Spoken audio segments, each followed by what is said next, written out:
தேவனுடைய வார்த்தை ஊழியத்தின் சார்பாக உங்களை அன்போடு வாழ்த்துகிறோம். இந்த லென்ட் மாதத்தில் 40 நாட்கள் 40 ஜெபங்களை குறித்து நாம் தியானித்துக் கொண்டிருக்கிறோம். இன்று 27வது நாளில் உறவுகள் சீர்பட ஜெபிக்கும் ஜெபம் என்ற தலைப்பில் நம் அருமை சகோதரி குளோரி மேக்ஸ்வெல் அவர்கள் பேசுவார்கள். கேட்டு பயன்பெறுங்கள், மற்றவர்களுக்கும் ஷேர் செய்யுங்கள். Praise the Lord. கிறிஸ்துவுக்குள் மிகவும் பிரியமான என் அன்பு சகோதர சகோதரிகளே, மகிமையின் தேவனாம் நமது அருமை ஆண்டவர் இயேசு கிறிஸ்துவின் நாமத்தில் உங்களுக்கு என் அன்பின் வாழ்த்துக்களை தெரிவித்துக் கொள்கின்றேன். 40 days லைஃப் டிரான்ஸ்ஃபார்மிங் 40 prayers, 40 நாட்கள் நம் வாழ்வை மறுரூபமாக்கும் 40 ஜெபங்கள் என்ற தலைப்பில் 27ஆம் நாள் தியானமாக உறவுகள் சீர்பட ஜெபிக்கும் ஜெபம் குறித்து பார்க்க போகின்றோம். 1 கொரிந்தியர் 13:13 சொல்கிறது, விசுவாசம், நம்பிக்கை, அன்பு இம்மூன்றும் நிலைத்திருக்கின்றது, இவைகளில் அன்பே பெரியது. அருமையானவர்களே, இந்த உலகத்தில் வாழ்கின்ற நாம் ஒவ்வொருவரும் எதிர்பார்ப்பது, விரும்புவது, ஏங்குவது எல்லாமே அன்பிற்காகத்தான். சிலருடைய அன்பு நிபந்தனைக்குட்பட்டதாக இருக்கின்றது, சிலருடைய அன்பு மாயமற்றதாக இருக்கின்றது, சிலருடைய அன்பு வஞ்சனையுள்ளதாக, சுயநலம் உள்ளதாக இருக்கின்றது, சிலருடைய அன்பு எதையாவது எதிர்பார்த்து இருக்கின்றது. ஆனால் உறவுகளுக்குள் எந்த ஒரு எதிர்பார்ப்பும் இல்லாமல், கள்ளம் கபடம் இல்லாமல், ஒரு கரிசனையோடு, பாசத்தோடு, அக்கறையோடு வெளிப்படுத்துவதுதான் உண்மையான அன்பு. இந்த அன்புதான் நிலைத்திருக்கும், உறவுகளை சீர்படுத்தும், உறவுகளை கூட்டி சேர்க்கும், உறவுகளை கட்டும், குடும்பத்திலே உறவுகள் மத்தியிலே சந்தோஷத்தை, மகிழ்ச்சியை, ஒற்றுமையை கொண்டு வரும். உறவுகள் நம்முடைய வாழ்க்கையில் மிக முக்கியமான பங்கு வகிக்கின்றார்கள். குடும்பம், நண்பர்கள், சமூக உறவுகள் என அனைவருமே ஒருவருக்கொருவர் ஆதரவாகவும் மகிழ்ச்சியாகவும் இருக்க உதவுகின்றனர். தமிழர் கலாச்சாரம் குடும்பத்திற்கு அதிக முக்கியத்துவம் அளிக்கின்றது. பெரியோர்கள், சிறியோர்கள் என அனைவருமே ஒருவருக்கொருவர் அன்புடனும் பாசத்துடனும் இருக்க வேண்டும் என்றே வேதம் நமக்கு சொல்கின்றது. வேதத்தின் தொடக்கம் முதல் கடைசி வரை தேவன் எப்படி தனது மக்களோடு நெருங்கிய உறவு கொள்ள ஆசைப்படுகிறார் என்பதுதான் அதிகமாக சொல்லப்பட்ட ஒன்றாகும். தேவனால் உருவாக்கப்பட்ட மனிதர்கள் அவரை விட்டு விலகும் போது கலங்கும் தேவனையும், அதே மனிதர்கள் அவரை நேசிக்கும் போது, அவரை கிட்டி நெருங்கி சேரும் போது நெகிழும் தேவனையும் வேத புத்தகத்தில் நாம் பார்க்கலாம். நம்முடைய தேவன் உறவுகளை நேசிக்கின்ற தேவன், உறவுகளை விரும்புகின்ற தேவன். அதனால்தான் மண்ணில் மனிதர்களை படைக்கும் போதும் அவர் உறவுகளையே முதன்மைப்படுத்தினார். ஆதாம் ஏவாள் என்னும் முதல் உறவு தேவனுடைய திரு சித்தமாக இருந்தது. அதனால்தான் அவர்களுக்கென்று உருவாக்கிய ஏதேன் தோட்டத்தில் அவர்களை வாழ வைத்து, பகலின் குளிர்ச்சியான வேளையில் அவர்களை வந்து சந்தித்து அவர்களோடு பேசி மகிழ்ந்தார். உறவுகள் ஒருவர் ஒருவரை நேசித்து ஒருவருக்கொருவர் ஆதரவாய் அவர்களாய் இருக்க வேண்டும் என்று விரும்புகின்றவர் நம்முடைய தேவன். அதனால்தான் கிறிஸ்தவ வாழ்க்கையின் கட்டளைகளை சுருக்கி அதை 2 கட்டளைகளாக கொடுத்து அதற்குள் நியாய பிரமாணமும் தீர்க்க தரிசனமும் அடங்கி இருக்கின்றது என்று தேவன் சொல்கின்றார். தேவனை நேசி, சக மனிதனையும் நேசி என்பதே அவருடைய கட்டளைகளின் மையம். ஆனால் இன்றைய டிஜிட்டல் உலகம் நம்மை வெளிச்ச திரைகளுக்குள் இருட்டு வாழ்க்கை வாழ அழைக்கின்றது. ரயில் சிநேகங்களும், குட்டிச்சுவர் உரையாடல்களும், டீக்கடை பெஞ்சுகளும் கூட இன்று டிஜிட்டல் வலைகளுக்குள் வலுவிழந்து கிடக்கின்றன என்பதுதான் மறுக்க முடியாத உண்மை. எல்லாவற்றிற்கும் மேலாக குடும்ப உறவுகள் கூட செல்போனால் பாதிக்கப்பட்டு ஒருவருக்கொருவர் காட்ட வேண்டிய அன்பு, அக்கறை, ஒன்றாக சேர்ந்திருக்கின்ற நேரங்கள், அந்யோன்யம் போன்றவற்றை இழந்து ஒரே வீட்டில் கூட குடும்பம் என்ற பெயரில் வெறுமையாக வாழ்ந்து கொண்டிருக்கின்றார்கள். இப்படி உறவுகளுக்குள் இருக்கின்ற வறட்சியை, வெறுமையை மாற்றும்படியாக தேவ பிள்ளைகள் தேவ சமூகத்தில் அதிகமாக ஜெபிக்க வேண்டும். உறவுகள் என்று பார்க்கும்போது உலகத்தில் பல வகைகள் உண்டு. அவற்றை குறித்து நாம் பார்க்கலாம். முதலாவது தன்னோடுள்ள உறவு. தன்னோடுள்ள உறவு என்பது எல்லோரும் நினைக்கின்றது போல அது சுயநலம் அல்ல, தன்னையும் நேசிக்க வேண்டும் என்பதுதான். தன்னை போல பிறரையும் நேசி என்று சொன்ன இயேசு கிறிஸ்துவின் போதனை. ஒரு மனிதன் தன் மீது அன்பு காட்ட வேண்டும் என்பதையே மறைமுகமாக சொல்கின்றது. நான் என்பது இறைவனின் சாயலில் உருவாக்கப்பட்ட ஒரு சிருஷ்டி. என்னை நான் நேசிப்பது என்பது தேவனுடைய படைப்பை நேசிப்பதன் அடையாளம். நமது உடல் என்பது தேவன் வாழ்கின்ற ஒரு ஆலயம் என்று வேதம் சொல்கின்றது. தேவனுடைய ஆலயமான நமது உடலை நாம் நேசிக்க வேண்டும், பராமரிக்க வேண்டும். பராமரிப்பது என்றால் மற்றவர்களை பார்த்து கொள்கிறேன், வேலை செய்கிறேன் என்று சரியாக சாப்பிடாமல் தூங்காமல் நம் ஆரோக்கியத்தை கெடுத்து கொள்ள கூடாது. மேலும் தேவனுக்கேற்ற பரிசுத்தமாய் நம்மை காத்து கொள்ள வேண்டும்.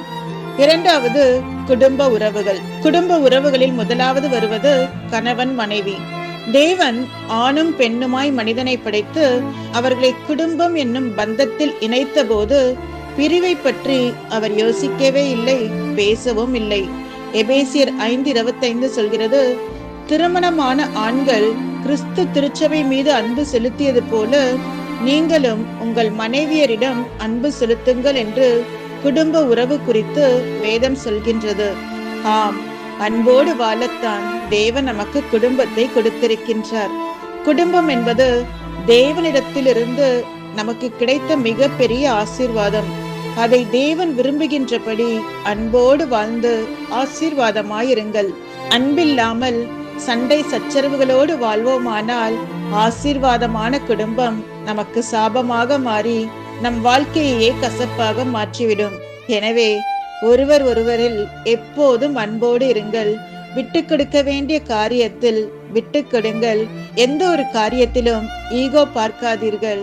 ஒருவரை ஒருவர் நேசித்து தேவன் விரும்புகிறபடியான ஒரு குடும்பத்தை உருவாக்குங்கள். ஆசீர்வாதமாக இருங்கள். குடும்ப உறவுகளுக்குள் அடுத்ததாக இருக்கின்ற உறவு பெற்றோர் பிள்ளைகளுக்கான உறவு. இன்றைக்கு பெற்றோர் பிள்ளைகளுக்கான உறவுகளில் பல விரிசல்கள் இருக்கின்றதை நாம் பார்க்க முடிகின்றது.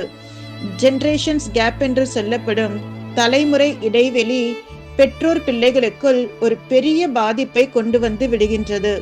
பிசாசானவன் இதை காரணமாக கொண்டு அநேக குடும்பங்களில் பெற்றோருக்கும் பிள்ளைகளுக்கும் நடுவில் உள்ள உறவில் பிரிவினையை உண்டாக்கி விடுகின்றான். இன்று இருக்கின்ற மாடர்னைஸ்டு வேர்ல்டில் பிள்ளைகள் தங்கள் இஷ்டப்படி வாழ நினைக்கின்றார்கள். பெற்றோர்கள் சொல்லும் நல்ல புத்திமதிகள், நல்ல ஆலோசனைகள் எல்லாம் அவர்கள் காது கொடுத்து கூட கேட்பது கிடையாது.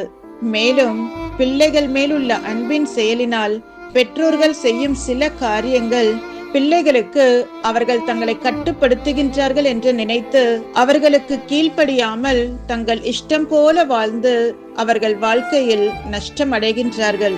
இப்படிப்பட்ட காரியங்கள் பெற்றோர் பிள்ளைகளுக்குள் ஒரு பெரிய பிரிவையே உண்டாக்கி விடுகின்றது.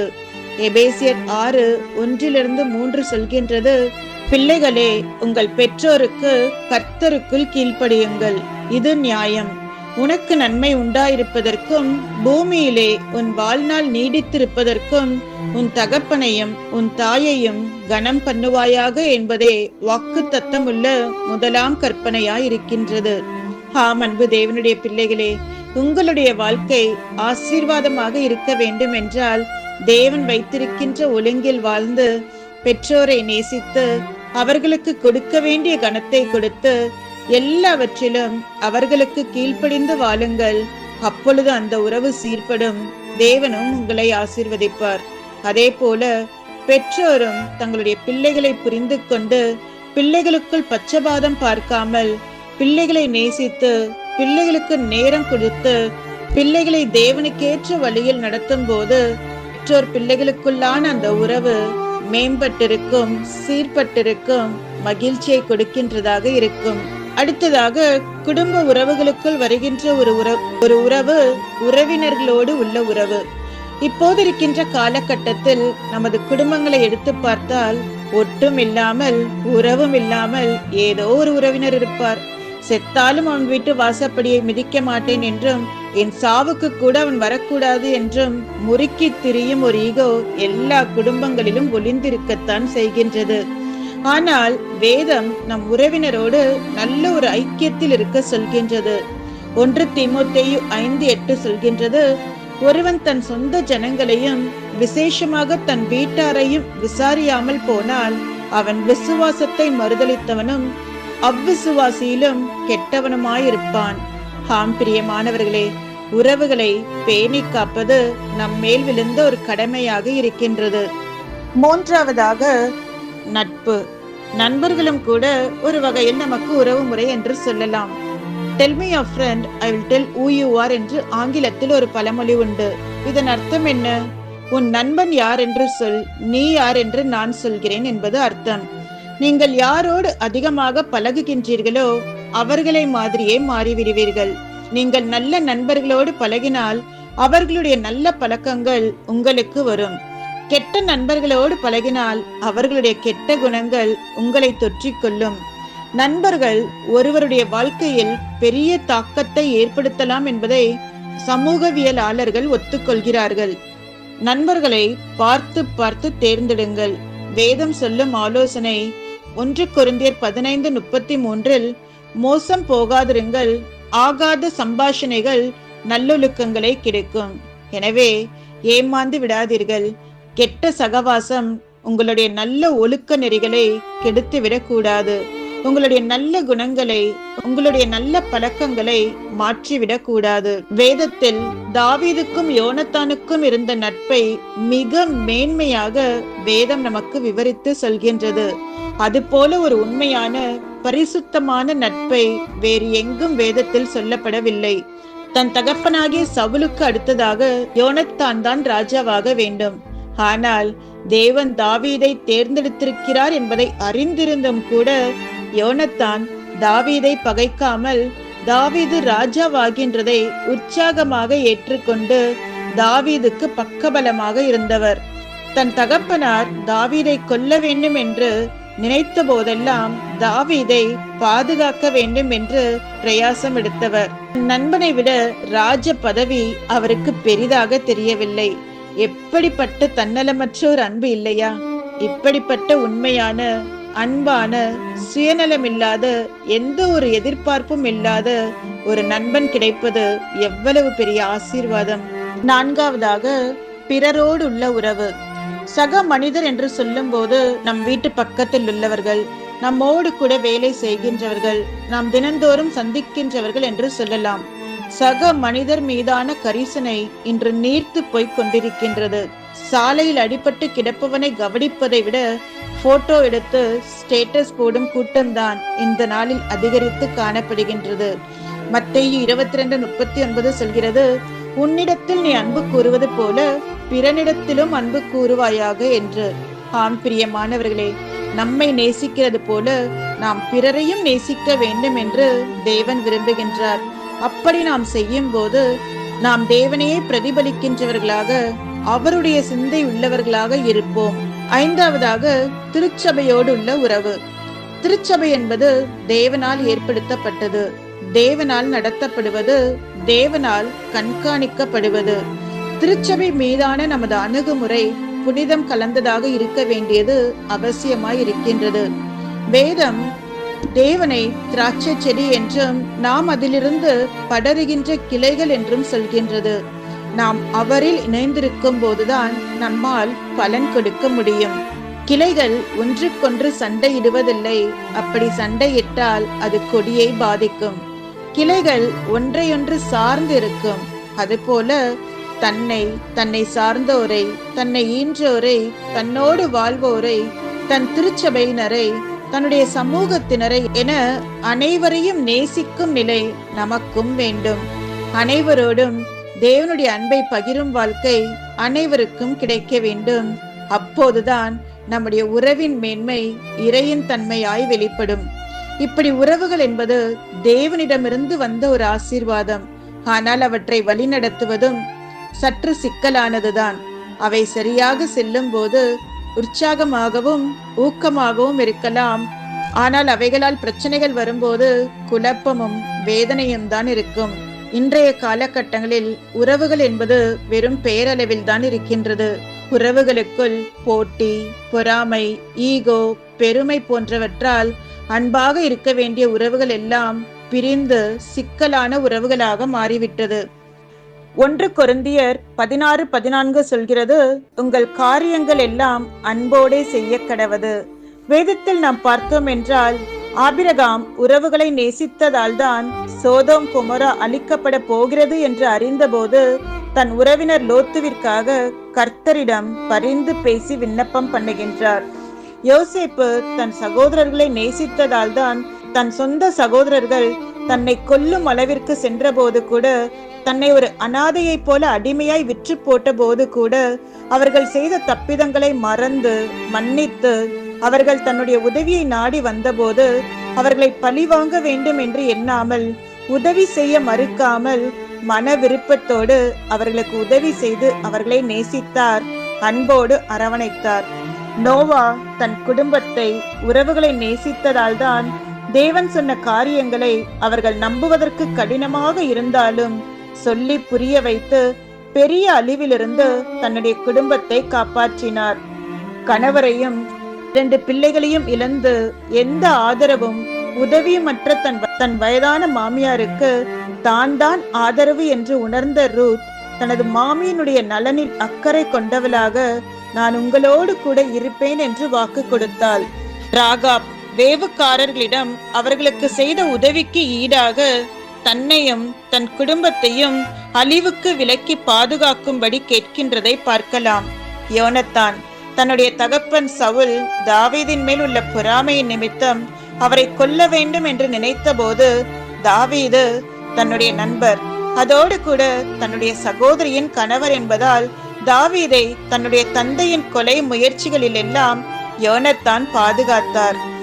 மார்த்தாலும் மரியாலும் தன் சகோதரன் லாசருவை மிகவும் நேசித்ததால் தான் உடல் சுகவீனத்தோடு இருந்த அவர் மரித்து போகாமல் ஒரு அற்புத சுகத்தை பெற்றுக்கொள்ள வேண்டும் என்பதற்காக எப்படியாவது இயேசு கிறிஸ்துவை வரவழைக்க தங்களால் முடிந்த பிரயாசங்களை எடுத்தார்கள். ஆம், நம்முடைய வாழ்க்கையிலே உறவுகள் மிகவும் முக்கியம். ஒரு சதுரங்க விளையாட்டிலே, ஒரு செஸ் விளையாட்டிலே ஒரு சின்ன தவறான நகர்வு கூட பெரிய மாற்றத்தை கொண்டு வரக்கூடும். அது போலத்தான் நம்முடைய குடும்பத்தில் நடக்கின்ற ஒரு சின்ன எதிர்மறையான காரியம் கூட உறவுகளுக்குள் ஒரு மிகப்பெரிய விரிசலை, பிரிவை, பகையை உண்டாக்கி விடக்கூடும். இப்படி குடும்பங்களில் நடக்கின்ற சிறு சிறு பிரச்சனைகளுக்காக தலைமுறையாக பேசாமல் வைராக்கியத்தை காத்து கொள்கின்ற எத்தனையோ குடும்பங்களை நாம் பார்த்திருக்கின்றோம். ஆனால் இப்படி வைராக்கியமாக ஒருவர் பேசாமல் எங்காவது குடும்ப விழாக்களில் பார்த்தால் கூட முகத்தை திருப்பிக் கொண்டு செல்கிறதால், அல்லது நீ வருகின்ற விசேஷத்திற்கு நான் வரமாட்டேன் என்று வீம்பு பிடிக்கின்றதால் என்ன லாபத்தை, என்ன சந்தோஷத்தை பார்த்துவிட போகின்றோம்? இதெல்லாம் நடப்பது ஆண்டவரை அறியாத குடும்பங்களில் இல்லை, ஆண்டவரை அறிந்து ஏற்றுக்கொண்டு ரட்சிக்கப்பட்ட எத்தனையோ விசுவாசிகள் இப்படி இருக்கின்றதை நான் பார்த்திருக்கின்றேன். கர்த்தருடைய பிள்ளைகள் இப்படி இருக்கின்றது மிகவும் வருத்தமான ஒரு காரியம். இப்படியாக இருக்கின்றதால் 4 பேர் 4 விதமாக பேசுகின்றதற்கு நாமே இடம் கொடுத்து விடுகின்றோம். நம்முடைய சாட்சியும் கெட்டு போகின்றது. அது மாத்திரமல்ல, நம்முடைய பிள்ளைகள் உறவு முறைகளை தெரிந்து கொள்ள முடியாமல் போகிறார்கள். இன்னும் சில இடங்களில் அத்தை, மாமா, சித்தி, சித்தப்பா என்று தெரிந்தும் பெரியவர்களுக்குள் இருக்கின்ற பகை எண்ணத்தால் பேசக்கூட முடியாதபடி அடக்கி வைக்கப்படுகிறார்கள். தேவையில்லாத பகை எண்ணங்களை மறந்துவிட்டு, கோபங்கள், கசப்புகளை விட்டுவிட்டு, மன்னிக்க வேண்டிய காரியங்களை மன்னித்து உறவுகளை நேசிப்போம். மாத்திரமல்ல, நம்முடைய அடுத்த தலைமுறையினருக்கும் உறவுகளுடைய முக்கியத்துவத்தை, உறவுகளின் மதிப்பை, தேவையை, உறவுகளுக்கு செய்ய வேண்டிய கடமைகளை சொல்லிக் கொடுப்போம். எனக்கு அன்பான தேவ பிள்ளைகளே, தான் ஆடாவிட்டாலும் தன் சதை ஆடும் என்று தமிழிலே ஒரு பழமொழி உண்டு. அதாவது, தன் கூட பிறந்தவர்களுக்கோ உறவினர்களுக்கோ ஏதாவது ஒன்று என்றால், நல்லதோ கெட்டதோ, உறவுகள் ஓடோடி வந்து விடுவார்கள். தேவன் இந்த உலகத்தில் நமக்கு ஈவாக கொடுத்திருக்கின்ற உறவுகளை நேசிப்போம். நம்முடைய பிள்ளைகளுக்கும் உறவுகளின் முக்கியத்துவத்தை, அவசியத்தை சொல்லிக் கொடுத்து வளர்ப்போம். தேவனுக்கு பிரியமாக வாழ்வோம். இந்த உறவுகள் எந்த விதத்திலும் சத்ருவால் பிரிக்கப்படாதிருக்க நாம் அதிகமாக தேவ சமூகத்தில் காத்திருந்து ஜெபம் செய்வோம். கர்த்தர் உங்களை ஆசீர்வதிப்பாராக. God bless you. எனக்கு அன்பானவர்களே, இந்த வார்த்தை உங்களுக்கு மிகுந்த ஒரு ஆறுதலாக, ஆசீர்வாதமாய் இருக்கும் என்று நான் நம்புகிறேன். லென்த் காலத்தில் 40 நாட்கள் 40 ஜெபங்கள் என்று என்ற தலைப்பில் பேசப்படுகிற வார்த்தைகள் உங்கள் விசுவாசத்தை தட்டி எழுப்புகிறதாக, உங்கள் ஜப வாழ்வை உயிர்ப்பிக்கிறதாக, உங்கள் ஆவிக்குரிய வாழ்வை மலர வைக்கிறதாக இருக்கும் என்று நான் நம்புகிறேன். இன்று கூட ஒரு அருமையான ஒரு ஜெப குறிப்பை குறித்து நாம் தியானித்தோம். உறவுகள் சீர்பட மேம்பட ஜெபம். எனக்கு அன்பானவரே, சங்கீதம் 133 1வது வசனம் சொல்லுகிறது, இதோ சகோதரர்கள் ஒருமித்து வாசம் பண்ணுகிறது எத்தனை நன்மையும் எத்தனை இன்பமானது ஆகியிருக்கிறது. மேலும் 1 பேதுரு 3:8 சொல்லுகிறது, மேலும் நீங்கள் எல்லோரும் ஒரு மனம் பட்டவர்களாக, இரக்கம் உள்ளவர்களாக, இதோ சகோதர சிநேகம் உள்ளவர்களாக, மனம் உருக்கம் உள்ளவர்களாக, இணக்கம் உள்ளவர்களாக இருங்கள் என்று சொல்லி. ஆம் அன்பானவர்களே, நம்ம ஆண்டவராகிய இயேசு கிறிஸ்து ரிலேஷன்ஷிப், ஃபெலோஷிப், உறவுகளுடைய மேன்மைக்கு ஒரு அடித்தளமாக, ஒரு அடியாளமாக இருக்கிறதை பார்க்க முடியும். ஒவ்வொரு வினாடியும் நானும் பிதா ஒன்றாயிருக்கிறோம் என்று சொல்லி அவருடைய வாழ்க்கையிலே ஒவ்வொரு வினாடியிலே அவர் வெளிப்படுத்தினதை நாம் பார்க்கலாம். எனக்கு அன்பானவர்களே, என்று கூட இயேசு சுவாமி உறவுகளுடைய மேன்மையை அறிந்து அதன்படி அவர் வாழ்ந்ததைப் போல நாமும் அப்படி வாழ ஒப்பு கொடுப்போம். ஒரு மனம் எங்கே உண்டோ அங்கே விடுதலை உண்டு. அவளை குறித்து சிந்திப்போம், யோசிப்போம், உறவுகளை சீர்பட நம்மை ஒப்பு கொடுப்போம். கர்த்தர் தாமே நம்மை ஆசீர்வதிப்பார். நாம் ஜெபம் செய்வோமா? கண்களை மூடி ஜெபம் செய்வோம். அன்பும் இரக்கமுள்ள நல்ல தகப்பனே, இந்த வார்த்தைகளை கேட்ட ஒவ்வொருத்தரையும் கருத்தில் வைக்கிறேன். அவருடைய மனதில் இருக்கிற கலக்கங்கள், வேதனைகள், சஞ்சலங்கள் எல்லாவற்றையும் அறிந்திருக்கிறேன். அவர்கள் அவரை நோக்கி பார்த்து பிரகாசம் அடைந்தார்கள். அவர்கள் முகம் வெக்கப்பட்டு போவதில்லை என்று வார்த்தை சொல்லுகிறேன். அப்பா, ஒவ்வொருத்தருடைய இயக்கங்கள், ஒவ்வொருத்தருடைய வேதனைகள், ஒவ்வொருத்தருடைய கஷ்டங்கள், ஒவ்வொருத்தருடைய பாரங்களை அறிந்திருக்கிறேன். நிச்சயம் முடிவு உண்டு, உங்கள் நம்பிக்கை வீண் போகாது என்று சொன்ன வார்த்தையின்படி அவருடைய கண்ணீர், அவருடைய வேதனைகள் எல்லாவற்றுக்கும் ஒரு முடிவை கட்டிடுகிறேன்.